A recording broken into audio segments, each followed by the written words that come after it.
welcome back to Roadmap, Auto Trader UK's Product and Tech Roadmap. Roadmap podcast, having an absolute shocker. Too much mulled wine, it's our Christmas special. Now, because it is our Christmas special, we've reached out into wider Auto Trader because actually most people are up in North today for the Christmas party. So it's a bit of a mega shindig tonight. So I've got two absolute blinding guests from Covent Garden. I've got Lucy Yasamo, Social Media Manager. Hey, Lucy. Hi. And I've got Jameson Williams, our Senior Creative from Consumer Marketing. Thank you. Hi. So, right, today, this is where it's going to be like me asking really, you probably think dumb questions because you two both work in social media. So it's all going out of social media. Before we crack on, because it is the festive period, so have you got any, like, back in your families, wherever you live, any particular festive things that you do every year? So like mine is Muppets Christmas Carol. Don't know, my kids are getting old now, but even my 15-year-old's like, can we get Muppets Christmas Carol on? It's the 1st of December. I'm like, really? You still want to do that? That's like a pre-Christmas ritual. Yeah. So is there anything from yourselves that makes you feel particularly Christmassy back home? Are we counting the family argument? Or is Oh yeah, family argument. Classic. Yeah. What was that film? I can't remember. It's on Netflix. Is it the one about the chef? You seen that one? Ratatouille? No, it's like it's the Bear. You seen the Bear? I've not seen it. Honestly. I think someone Their it's like a Christmas Hallmark episode. Christmas. Their Christmas episode is insane. Is it? It's like the most insane family arguments. Oh wait, no, I did see it. Yeah, sorry, it's the series, isn't it? Yeah, no, that was a hectic episode, wasn't it? So is that what when it comes to family arguments? Is that the type of thing? Probably. Not as many people involved, but me and my mum are like, we'll always find an opportunity. Usually once the games start and we both get competitive. The games, that's a tradition, the games, 100%. The argument in the games is one tradition. It goes hand in hand. Yeah, for sure. Any one particular ones for you, Lucy? We always watch Love Actually, like whilst we're doing the tree. Obviously the tree's already up, but that's one thing. Obviously Elf. Yeah. Probably one of the best movies of all time, I have to say. Not just Christmas movie. Yeah.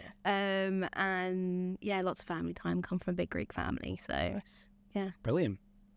So, we'll get a bit more festive as we go on. Nice. So, this thing called social media, like, I've got 3 lads, 15, 13, 11, and they know way more than me. Like, I'm not on Facebook. I think I do Insta, like, once a year. I might post a photo. So, what on earth is, what is social media? And then we'll move on to what is social media at Auto Trader. So, I don't know who wants to kick off and educate the uneducated. Well, firstly, we're very used to being asked dumb questions, so you're not the person. You are the best guest. Yeah, absolutely. We'll dumb it right down. But that's actually kind of speaks to what social media is about, I think, which is fun at the end of the day. So it's a place where, for brands, they can be a bit less serious sometimes. They can talk to their audience in a different, less formal way to when they're talking about products on site. So it's a lot of fun, really, just like you would go on social media yourself. Yeah, and then also like in terms of what it means for Auto Trader, I think it's probably worth noting that we've got 3 different like sets of channels, I would say. So we've got the Auto Trader UK channels, which is what we work on. So they're the consumer facing channels. So like anyone, if they search for our brand, that's probably what they're going to follow. Yeah. Then we've got the Auto Trader Insight channels, which are content directed at our customers, our retailers. So that's there to help them, do well in their businesses. And then we've got the Auto Trader Live channels as well, which are for employees, future employees, recruitment, that kind of thing. So we work on the consumer facing side. But those channels are up and running and do really, really well as well. Yeah, I've had a little bit of exposure to AT Live. Yeah. And I think I do subscribe to like Auto Trader on Insta. Nice. I see loads of like cool cars coming through. But how did you? So this again is. I asked one of my lads, like, what do you want to be? Like, maybe you say like pro footballer or pro mountain biker. He's like, just want to do YouTube. Nice. Like, so you just want to. I just want to do YouTube. I think that is the most that has become. I think I've seen a survey where that's top for basically all of Gen Z is they all want to be a YouTuber, and it shows they're the people that they look up to now. Yeah, it's insane, isn't it? But like, so how did you get into social media? Was it like you were really into social media, or is it more I was into marketing and social media as a channel? Like, how did you arrive as our social media experts for today? Yeah, I'm happy to go first. So I very much fell into it. So I studied German at university. And That's then good. Yeah. It's good for our German channels. yeah, really good for our German channels. We don't really have German channels. No. I was going to say, I think we've had lots of people say the background, that's the first time it's been like, Really random. German. Yeah. So I studied German at university, and one of the modules in that I was doing was German for business, and there was marketing within that basically. And I found that really interesting. And so I had a feeling that I may want to go into marketing after university. And so I looked for internships just to kind of like try it out. Yeah. And then literally fell into Auto Trader about a month after I finished uni. Like I hadn't even graduated yet. Was here for a 3-month summer internship and then never left. So I've been here for 4.5 years now. Wow. So I've just like started off as an intern, kept growing basically. Yeah. So very much fell into it. Like it was one of those things I had a gut feeling that it was something I was interested in. Yeah. And I wanted to get experience across like the whole of marketing, which I was able to do during that internship. And then fortunately I could stay in the social team, which I was really, really pleased about. And yeah, that's kind of how So I were you got in the there. social team from when you, right, so you've been in Yeah. social all the time? Yeah, literally. So yeah, it was a bit of a coincidence, to be honest with you. Like it's not something I set out to do when I was younger, kind of thing. But as long as I enjoy it, I'm like, yeah, I'm down. Sounds good. What Yeah. about yourself, James? How did you? So my background tends to be a bit more video focused. So prior to joining Auto Trader, I was doing freelance work as a videographer. Right, so this is where you're and Tom's. Yeah, definitely. Yeah. So I was doing freelance work for the previous couple of years Yeah. as a videographer, and then before that I was working for a digital agency come app developer, but in charge of all of the video aspects for them. So my background's always been video. I actually got in touch with Laura McNally, who's one of the consumer marketing directors now,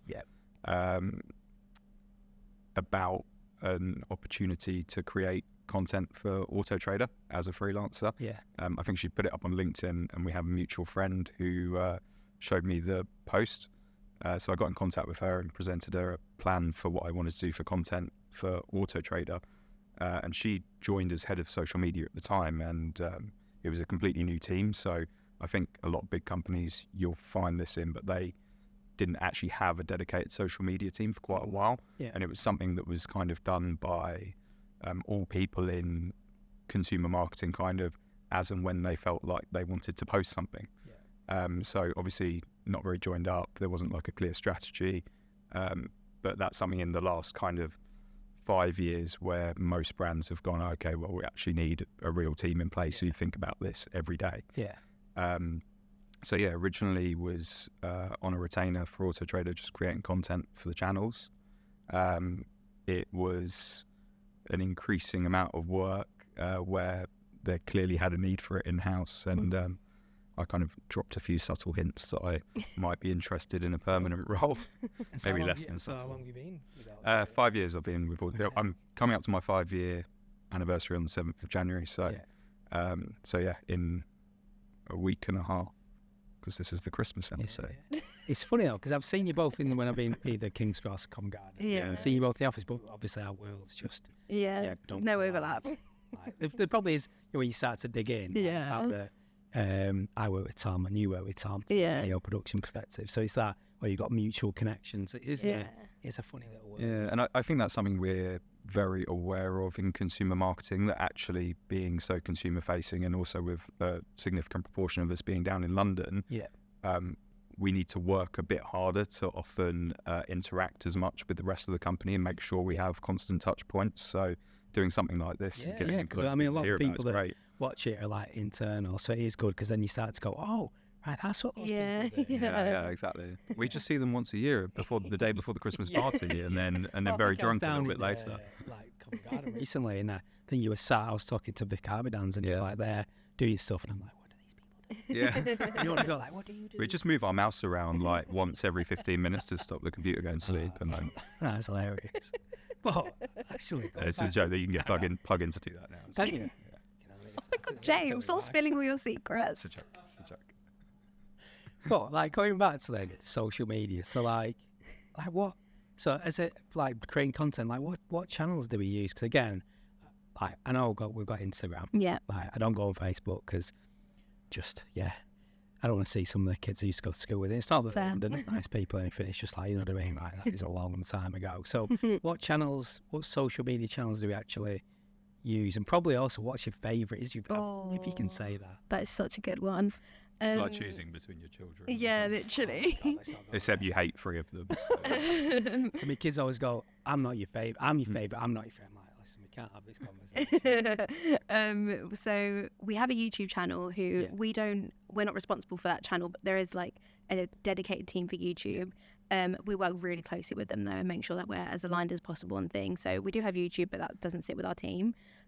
We've then got Facebook, Instagram, X or Twitter, formerly Twitter, TikTok, who I would say is my baby, and then anything else that pops up is what we try to jump on. So it's quite hard, like, you know, this episode might go live and there might be a new social media platform, do you know what I mean? And we have to jump on it. So Threads is one of them, which is Instagram's answer to Twitter. Yeah, people keep saying you've got an invite on that. Yeah, I'm just like, leave me alone. They're pushing it so hard, and it's just not working. Yeah, so you scroll down, it's like there. I'm like, scroll again. Yeah, exactly.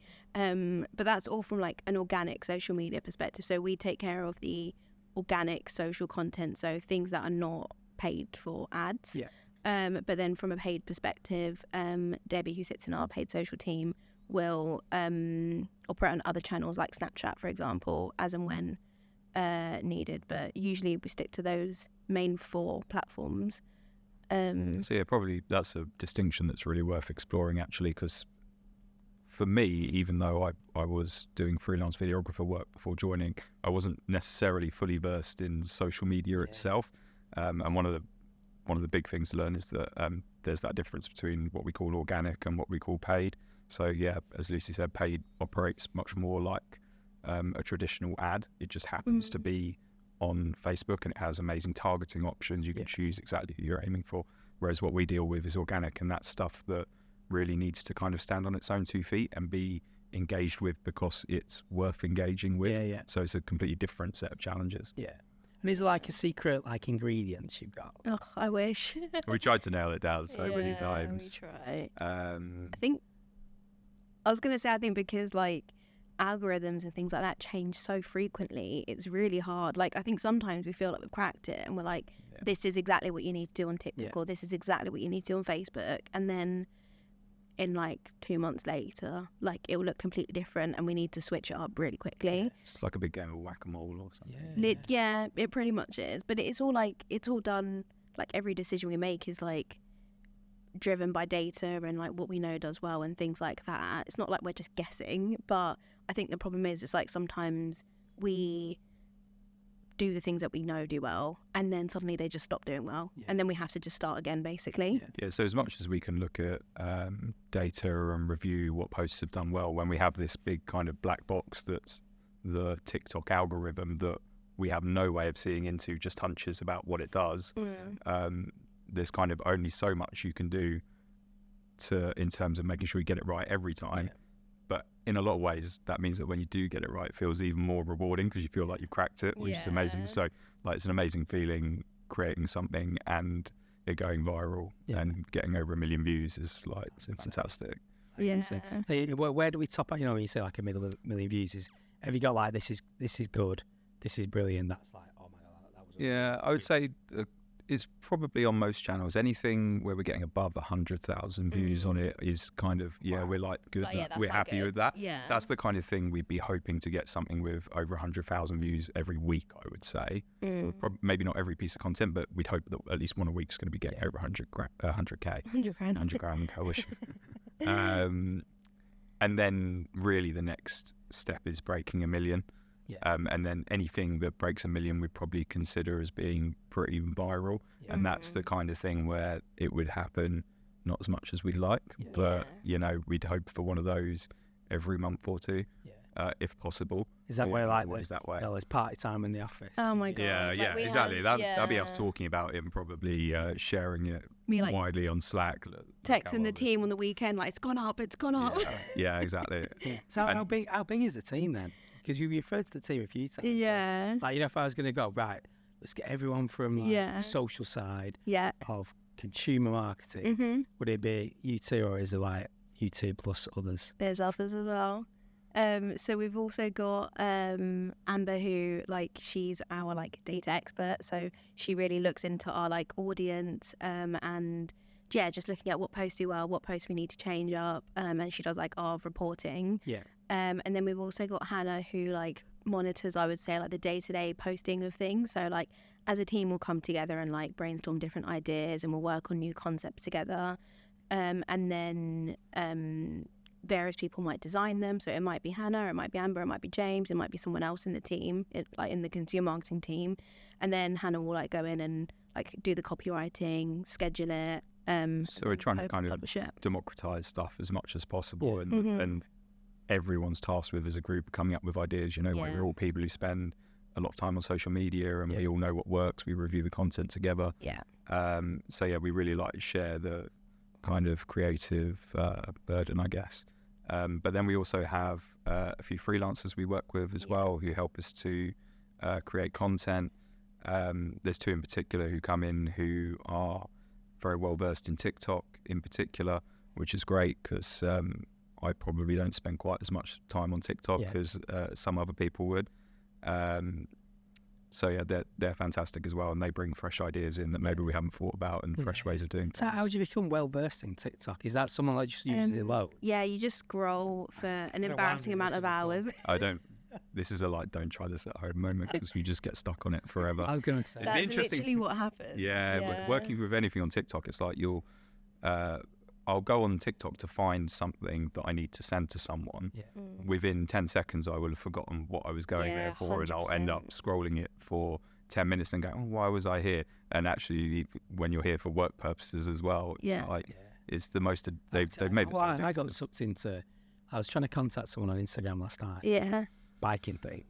And so I saw him, and I scrolled down, and then this tortoise came up that was on this little four-wheel, a thing that you could go really fast and chase a cat. Notes then- down. Yeah, content ideas. So then you look at that, and then next thing scroll, there's another animal one. And next minute, watching all these weird sort of a bird with a dog in a house, and it's an hour's gone, and my wife's going, "What the hell are you doing?" But that's the content that we're competing against. Yeah. That's why we need to try so hard to be so engaging, because I think that's what's really difficult, is because we have some really incredible products that we create, obviously our devs work on, and our product teams and things like that. And obviously all we want to do is shout about them and get as many people as possible on them. But no one's going to go on it from social media if you're hello, go and value your car. It's not fun. Do you know what I mean? So what we have to do is really take something that is on the surface quite practical and useful and helpful, and try and make a game out of it, or make it fun. And I think it's just really difficult, because I think there's just so much fun on the internet, and I think we need to give people a reason to follow us over, the tortoise. Yeah, it's a constant creative challenge, but that's also part of the fun. Yeah, no, it sounds Yeah, No for two things sure. are But different. it sounds really hard, but like you say, but can be when it's really fun. Oh yeah, so fun.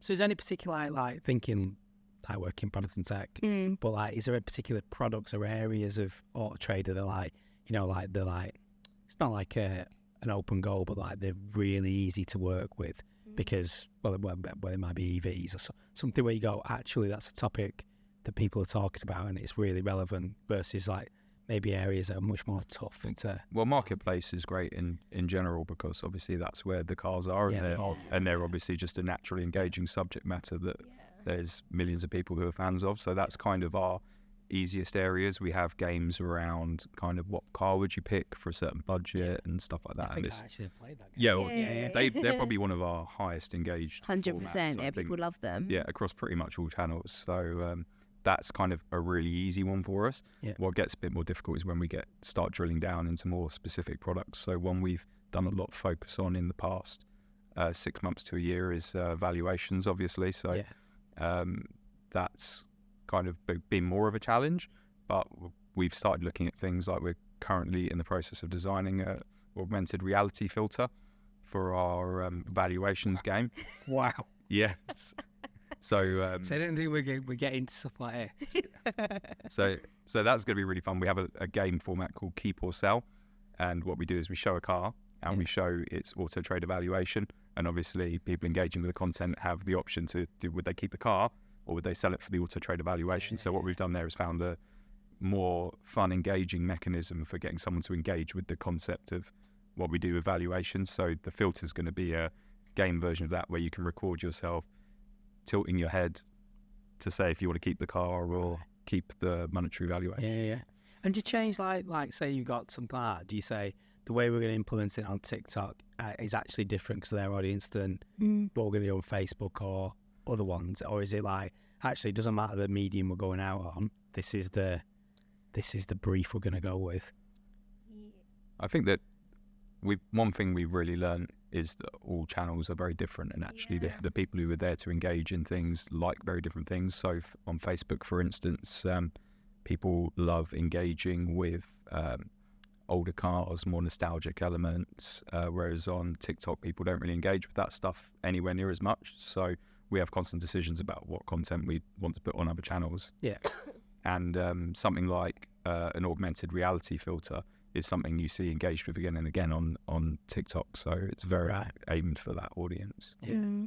But yeah, all of our content is bespoke for each channel. So that's not to say that we won't overlap it sometimes, but if we have overlapped it, it's because we know that It works both audience, both audiences or sometimes will like it. there's just a way of you'd put a different title on a video if it's for Facebook, because that title frames the piece of content. So we might change the title to be like who remembers these. So we had something called some content around something called a Moke EV. I don't know if you know what it was, but apparently they used to have them at Butlins or something like this. I didn't know this, but so on Facebook we can frame that as who remembers these. Yeah. Whereas we can't really frame it like that on TikTok, for instance. People wouldn't engage with that. So they're the kind of decisions we would make to try and make something. Yeah, I'm going to Google one of them later. Butlins, but you can check out our TikTok. You'll see the content there. Exactly. On TikTok. This is the bit where this is the thing. I need to use my kids' account. Like, go, can you go and look for this for me? But no. So this is the other thing. So in the team, you talked about data. So is that looking at like the platform's data, or is it looking like how do you assess performance and stuff like this? Because this is again, It's you're really like, there's probably one of the biggest challenges. You go. No, I was gonna say it is one of the biggest challenges, and I think there's so many different metrics to look at. So it's like, what is the measure of success here? Because you've got things like impressions, like the amount of people seeing the content. You've got engagement, so the amount of people liking, sharing, commenting on it, views, video views, that kind of thing. And basically, as a team, every 6 months, we sort of gather together and evaluate what is our purpose, why are we here, kind of thing. And pretty much ever since I've been here, we've stuck to our purpose is to keep consumers engaged between car buying cycles. So the idea is that they're not gonna see something that we post on Facebook and then go and buy that car, for example, necessarily. But the point is that we want to create engaging enough content so that when people are in market to buy or sell or lease or whatever we're doing, whenever that time comes, they think of us first because they already have that relationship with us, right? So because of that, our core KPI that we track every single month, we track all of them, but the one that we feel is the measure of success is engagement. So people liking, commenting, sharing, basically. So we look primarily at engagement across the board, and then obviously as well platform to platform and then post to post, and then that's where Amber and the team does a really good job of getting that really granular data.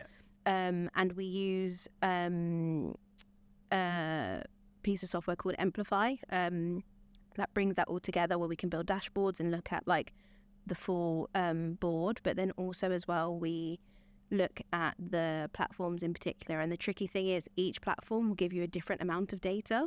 So TikTok is amazing. You can see a lot about your audience. TikTok fan, aren't you? TikTok is amazing. But you can see so much information about our audience, basically really, really granular detail.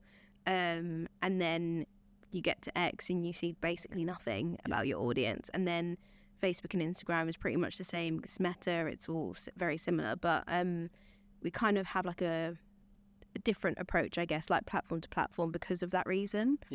Because sometimes we've got a bit more guesswork involved than other times, basically. And have you ever had it? I'm going to ask you about when it's app examples where it's smashed it. But actually, it's the ones where it just hasn't worked, and it's like it's been really. I mean, we get a lot with in product and tech stuff where we've gone so far with particular products and gone, you know what? We need to pivot massively. Have you had any particular ones? I can tell you about a really disappointing one, actually. Yeah. It's just I like to hear, before we go the really good ones. I want to know if it's the same one. I bet it's the same one. So often you'll put an awful lot of effort into something, and then it won't. Yeah, and then it won't perform as well as you think. That's kind of one thing, but this example was a lot more annoying than that. So we arranged to go down to see this converted van, like a kind of van life kind of thing. Really cool. Like, everyone loves them. They do really well on social. They're really engaging. Arranged to go down to their place near Bristol in the countryside to film with it and them for the day.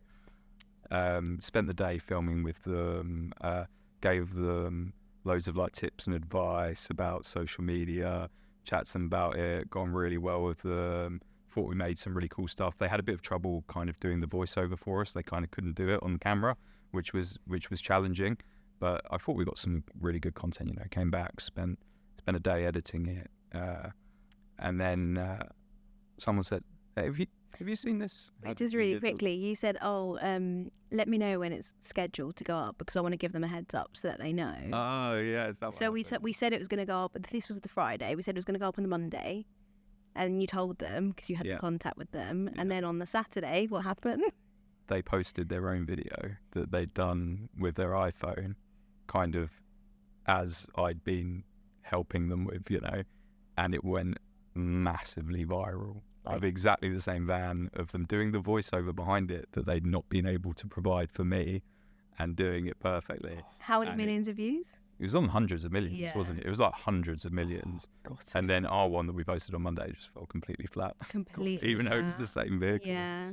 And it was heartbreaking because it was our idea. Like, it was our idea, and I'd been kind of encouraging, like, just, you know, being friendly. And you were telling them I was encouraging them. I was like, you should get a TikTok, you know, you should get a TikTok account. And that was their, why did I say that? I think that was their like second video. I think it was the first one. Oh, okay, whatever. It was like they didn't have an established platform basically, like an established audience. So you got all the consultancy. I know, it was absolutely fuming. That was heartbreaking. Keeping my cards close to my chest from now on. Never helping anyone. Oh Lord, that must have been like feeling sick. Yeah, that was a real kicker. That was a couple of years ago now. Yeah. I've just about got over it, but it just brought all those feelings straight back up. There was an emergency WhatsApp group on that Saturday, like, what are we going to do about this? James, are you okay? Yeah. Oh, you like? Have you ever been in touch with them since? Actually, haven't. I don't think I could bear to. So what about when it's been like the highest moment, you know, where it's like, I think back in the day when they used to do like particular sales, used to like ring the bell. Yeah. Like back in, I'm not going to say the 70s, probably back in the early 90s, like where it's like, yes, absolutely smashed it. There's a very clear one here. Yeah. So we had a video on TikTok that, when was this? About Jan 21? Near 2 years ago. Yeah, 2 years ago now. And I think this is when we were in our TikTok prime, I'd say. No, we're still in our prime, but I just mean like it was when it was like really taking off, like the early days of TikTok, I would say. And we posted a video of a BMW iX camera cleaner. So like there's like the front camera. Was it front camera? It was actually it was the back camera. Oh, okay. It's got both. It's got a front and rear. Oh, okay. And it had this like camera cleaner that like came out and like just like squirted water on it and was like completely useless basically. It's really over-engineered. Yeah. And James shot some brilliant content with that camera. And it was edited to some great music. And that video got 25 million views. Wow. And it was like such a moment, and we were so excited about And the it. engagement was absolutely crazy, wasn't it? Was it like over a million likes? I think Was it 1.5 million likes. Yeah. To this day, the rest of our data is useless because we ends up being compared to that year that we had that. Yeah, So, and it's just so crazy. Like it's just ridiculous. And is it one way just like went exponential, or was it like slow growth? No, it was quite quick, I would say. yeah. It's still like it still grows to this day, actually. It still gets a lot of views. Yeah. But I would say there was quite a large spike at the beginning. Yeah, we've reposted it a couple of times. I think one of the times we reposted it got 500,000 views. Yeah. So We might repost it again tomorrow. Who knows? Will, yeah. We're trying to work out the secrets to get like we've got I'm probably going to go. The numbers are so low. But we're trying to get our subscriber rate up. Yeah. And it's like, we get like a few likes. We're like, yay! Yeah, I love brilliant. it. But that is, those numbers are mind-boggling. Yeah, but that's just completely something just hitting the algorithm perfect. And we've spent so much time trying to analyse it. We actually did a conference talk year before last Right. about how to get 25 million views on TikTok. yeah. Obviously, we didn't know the answer, Mm. but we kind of discussed with the audience our thought process, and they helped us edit a new one based on those principles, Yeah, that which was we so posted, fun. and it didn't get 25 million views. It got Yeah. like 70,000 views. Yeah. Fascinating. But it was actually a really good example of the way we work as well, because we had all of the Slack messages of us feeding back on like Yeah. first versions, details of all the things we changed to make the start More begin engaging. quicker and make the Yeah. start more engaging and stuff like that, and it all added up to it being really successful. So that kind of is, I guess, the recipe still in a lot of ways. Yeah, we definitely use that kind of framework, but I guess it doesn't necessarily always get us 25 million views. Things have to be quite bespoke on TikTok, I think, to do well. for them to 100%. hold. Yeah. So I'm feeling like I might need to get a TikTok account. I think you have I'm not to. sure, like, Have you got time? And Christmas is probably the perfect time to. Oh, the when time you're in you the can middle of afford like it. the cheese and I mean, crackers, my just kids are like that all scroll. the time. Yeah. Like, you should get it. I'm like, nah. But yeah, no, that's been absolutely mega. We've just run out of time, which is a bit of a pain. Oh, really? Oh, it's Really? gone by so Flies by, quickly. doesn't it? Yeah. So, like, let's see, it's Christmas. So, is there any particular prezzies you're looking for on Christmas morning to when Father Christmas comes down the chimney and drops them off? Not really, to be honest. I'm so boring. Nothing in I've got particular. my I love Christmas a good pair of socks. See, I've got a couple of pairs of socks And on. also like the gold coins and a Terry's chocolate orange, like classics. Yeah, that's what I want. Chocolate's always a winner. Something consumable. I think I put a bottle of scotch on my Christmas list for this Alright, year. James. So we'll see Nice. what happens. You're so grown up. Some nice cycling gear as well. Yeah. on So my I'm list. into, like, I'm hoping my son has just got like a job, like working at the weekends in a local pub doing like, washing dishes. Mm. So he said, I'm going to get you something, Dad. I'm like, no, don't waste money. But then he That's uses so my email address for stuff. So I got a ping this morning saying, your package from Stiff Cycles will be delivered on Friday. So I'm like thinking, well, what's he got? It's not on watch, but I'm hoping it's either a pair of gloves or a pair of socks. Oh, that's so sweet. And I feel a bit bad, like, he gets like £5 an hour, and then, you know what I mean? He's, You know what he's doing? He's hoping you're going to kind of double his play. well, Yeah. I think I said I'd take him to Bike Park Wales over Christmas. I think he's like trying to get it in. No, that is absolutely mega. Oh, cheers for coming. I know you're both up, but like it's been brilliant speaking to both you, Lucy. Pleasure. I expect I'll say proper lie next time we're in Yeah. the London office. So, for those out there, listen, we want to get up to millions and millions and millions of subscribers. So to remember to like and subscribe, hit the notification button so you don't miss an episode. Share. Oh, and share. And Definitely share. share. That's a the good biggest one. Yeah, and yeah, also we're on Bookmark. Spotify and Apple Podcasts. So, Merry Christmas and a ho, ho, ho. Thanks for that. See you later. Very good. Bye bye. See ya.